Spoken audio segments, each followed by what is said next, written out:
ก็ถือโอกาสดีพวกเขาได้มาพ้อกันเนาะมาเฮ็ดกิจกรรมดีๆมื้อวันอาทิตย์บ่อยลีก็บ่ได้ว่างกันเนาะก็จับตัวกันก็ยากก็บ่เป็นหยังแต่ละคนก็มีเวียกมีงานมื้อนี้ได้เฮาได้มารวมกันอยู่บ้านหมู่เนาะบ้านหมู่คาเฟ่เพิ่นให้สถานที่แถว3สิงหาทั้งหลังเพิ่นเนาะแล้วก็ได้ตั้งอกตั้งใจว่าจะเฮ็ดแบบนี้แหละดนตรีแบบง่ายๆสบายๆคือที่เฮาสิรินมื้อนี้แหละเนาะก็เดี๋ยวมาฟังกันเบิ่ง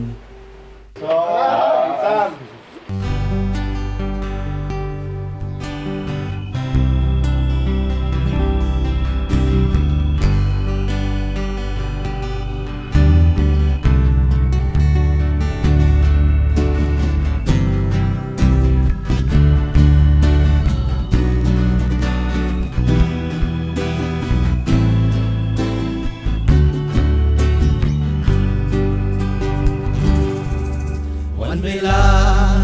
ผ่านมาเนิ่นนานเหมือนสายทานไหลไปบ่หวนคืนแต่มีคำหนึ่งที่มั่นคงและยั่งยืนบ่อาจลืมความเป็นเพื่อนดีต่อกันยังอยู่สุขและทุกข์ช่วยแบ่งปันมิตรภาพนั้นจงหาสาไว้หากวันใดลงเพื่อนจงลุกสู่ใหม่เขาจะก้าวเดินไปพร้อมกัน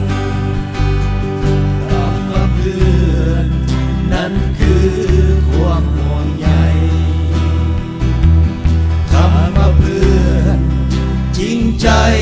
เสมอมาคำว่าเพื่อนบ่มีวันห่างลาส่วนดินฟ้าเพื่อนกันตลอดไป